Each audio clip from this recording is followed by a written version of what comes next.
Gemma, ¿qué es exactamente lo que está en juego en este momento después de estas reuniones de los partidos pro-independentistas? Bueno, en estas reuniones se ha puesto de manifiesto que seguimos en lo que estábamos en las últimas semanas, sino meses o incluso un año. Es decir, nosotros seguiremos adelante sí o sí, lo que desde Madrid quieren detener también sí o sí. Es decir, cada vez que el gobierno catalán saca una medida adelante aprobada con la fuerza de sus votos en su parlamento, que ahora mismo está respaldando mayoritariamente, inmediatamente surge la contraorden desde Madrid de no, esto queda bloqueado porque es anticonstitucional. En esa madeja que tú definías está ahora la situación, es decir, se insiste, nosotros vamos a llevarlo adelante sí o sí.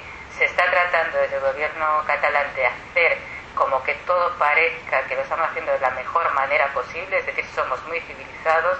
Hasta ahora hemos salido a la calle civilizadamente, hemos sacado a la calle a más de 1 millón de personas, dicen ellos, otros dicen medio millón, pero bueno, hay que buscar siempre la cifra intermedia, ¿no? En cualquier caso estamos hablando de Barcelona, que no es ni Bogotá, ni Buenos Aires, ni Caracas, 1 millón de personas significa todo el mundo. Lo están haciendo de una manera, así que quieren dar una lección de civismo, mientras desde la otra parte se está insistiendo en que ese pretendido civismo es anticonstitucional porque siguen perteneciendo a un Estado llamado España, donde hay una constitución común refrendada por todos los españoles en 1978. Es decir, unos poquitos años después de la dictadura, cuando teóricamente, digamos, el pueblo catalán o no catalán del resto de España, pues salía de una dictadura y estaba dispuesto a aprobar cualquier constitución que significase una transición democrática. ¿Hay algún lugar para moverse dentro del Estado español, alguna posibilidad de acercarse a las posiciones catalanas o ya son simplemente espectadores de todo lo que pasa ahora?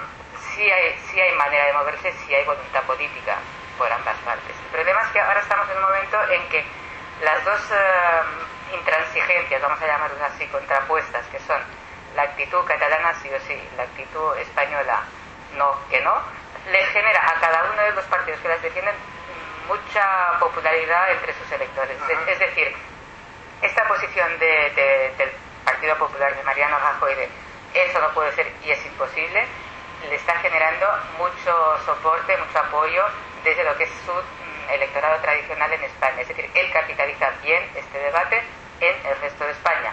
En Cataluña pasa lo mismo con los partidos soberanistas que defienden la apuesta soberanista.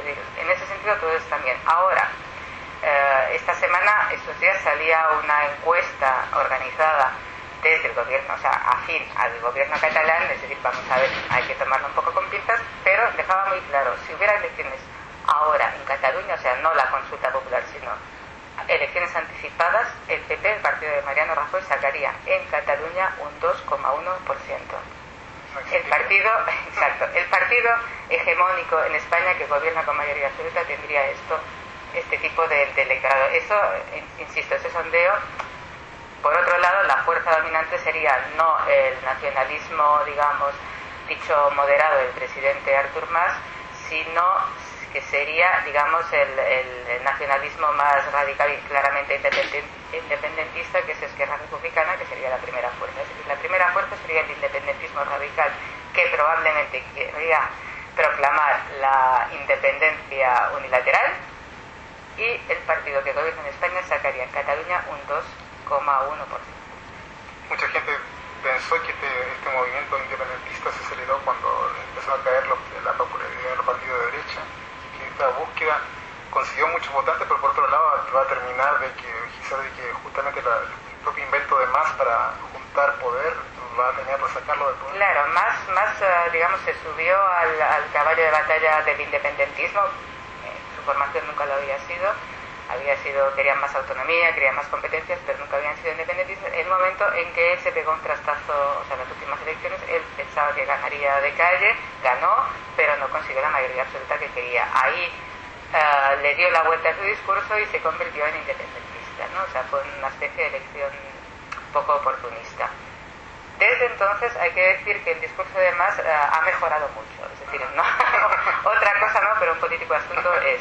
Es decir, ha llevado muy bien adelante el cambio de rol. Ya no es queremos votar para ser independientes, sino defendemos nuestro derecho a decidir, que esto es una frase que cualquier demócrata de cualquier país del mundo fuera de los constitucionalistas españoles lo entiende. Es decir, defender que si tú sacas a la calle a 1 millón de personas que quieren votar en una ciudad, insisto, que tiene 2,5 millones, nadie puede entender por qué esto en una democracia avanzada se puede intentar bloquear. Hay que dar una respuesta a eso, y si no se hace de una manera medianamente civilizada, eso es un polvorín.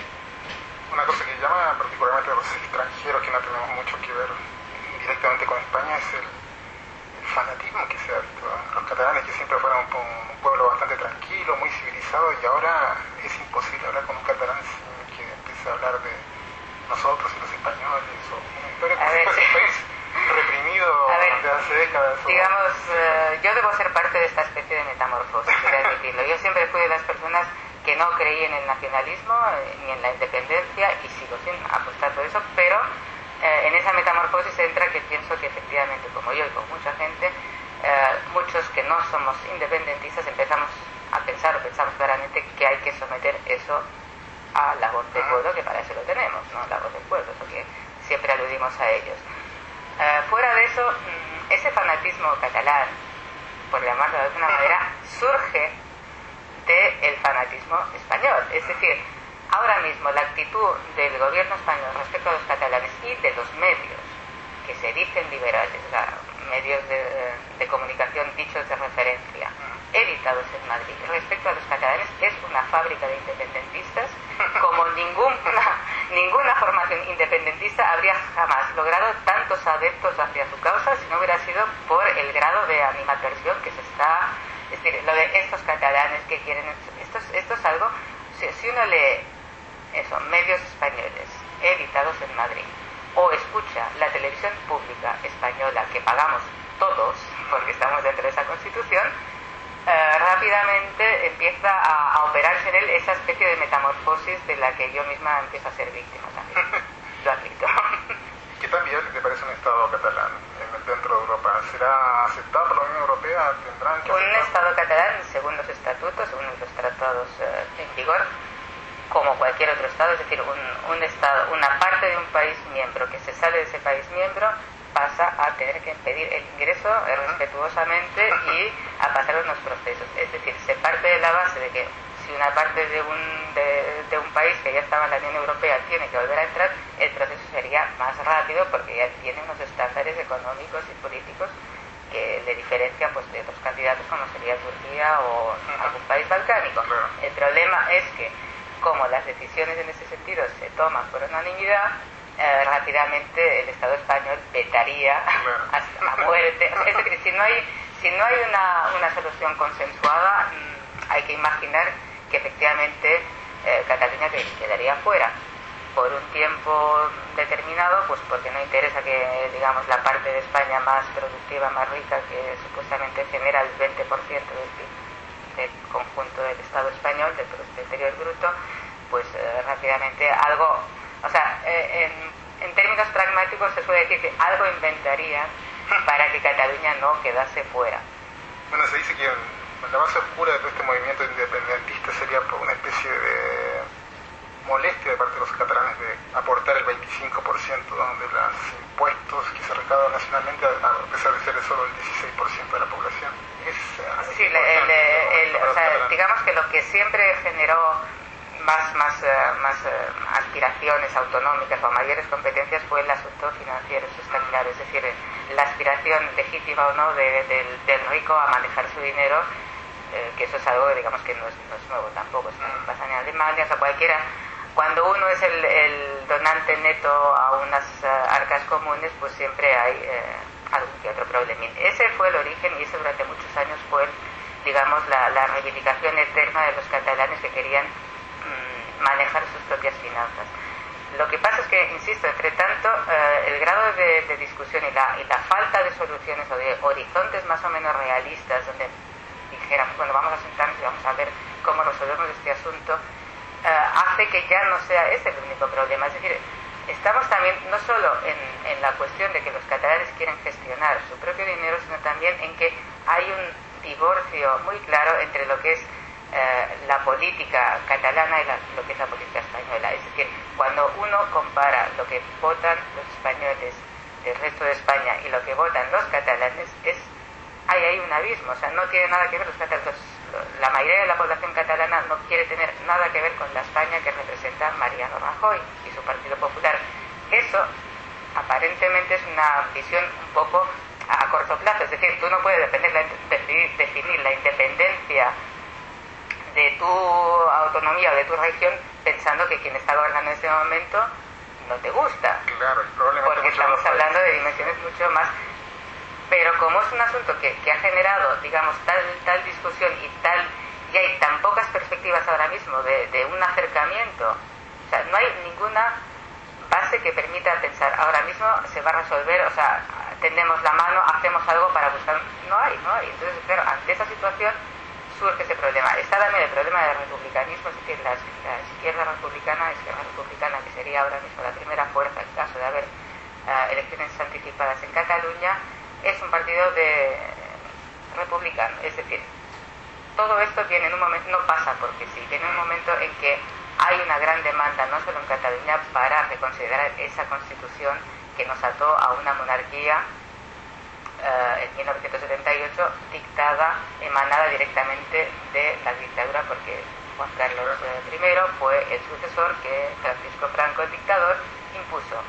Ya no está Juan Carlos I, está su hijo, pero no pasa nada en medio, nadie quiere replantear la figura de la monarquía cuando ya, digamos, ya no solo es un problema de impopularidad del anterior rey, que parece que el actual pues es un poquito más simpático de momento, o al menos no nos ha dado tiempo a tener nada contra él, digamos, fuera del